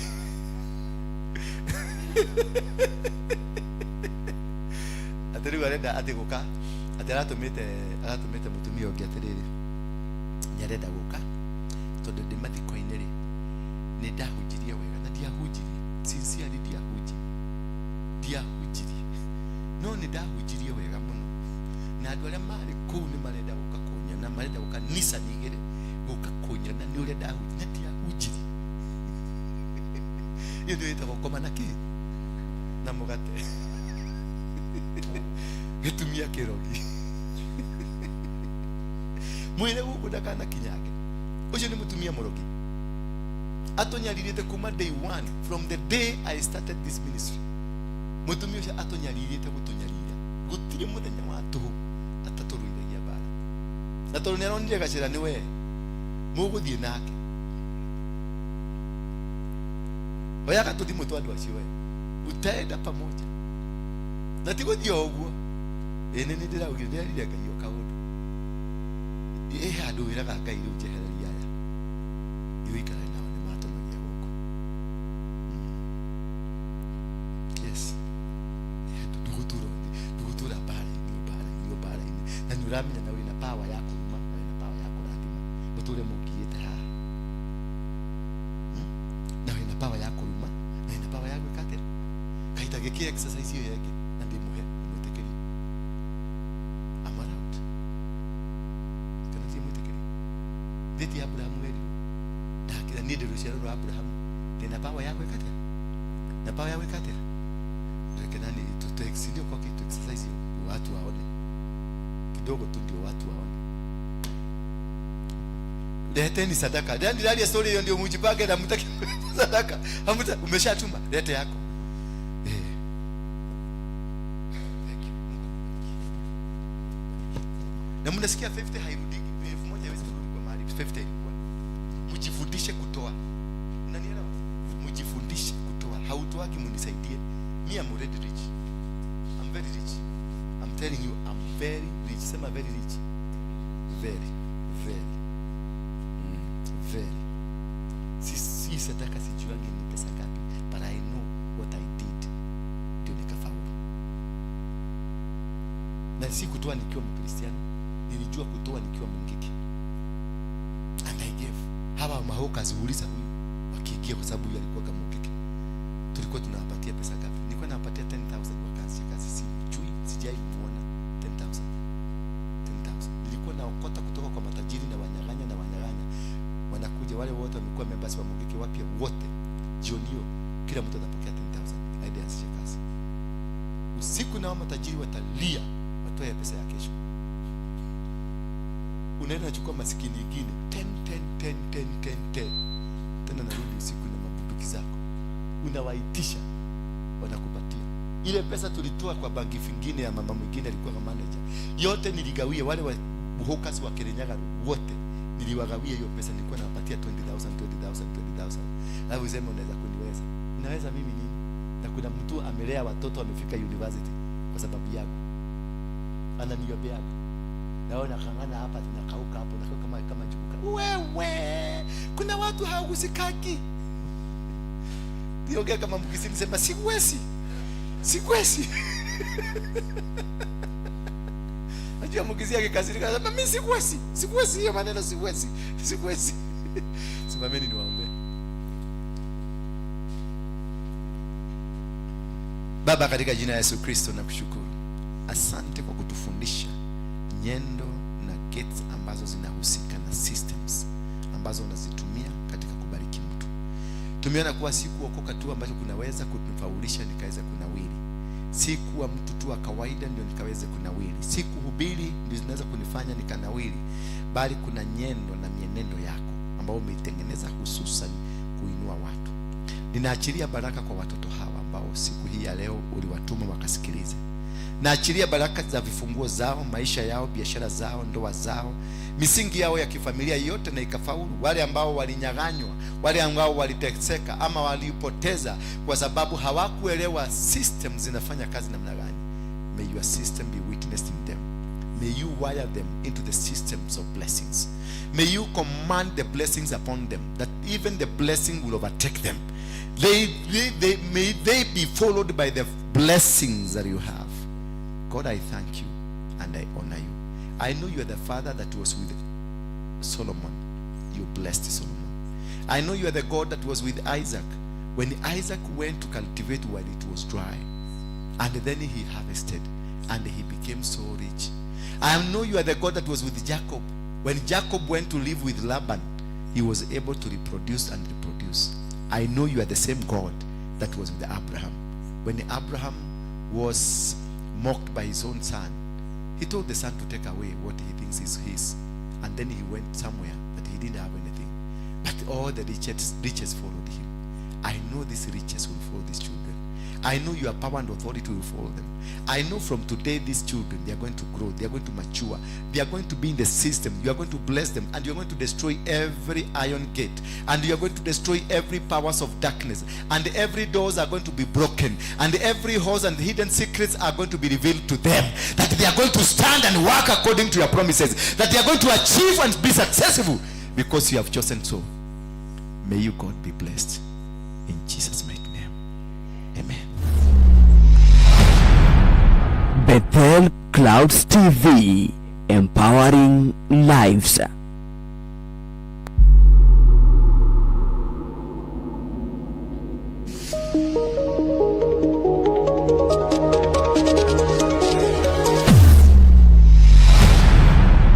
Bethel Clouds TV, empowering lives.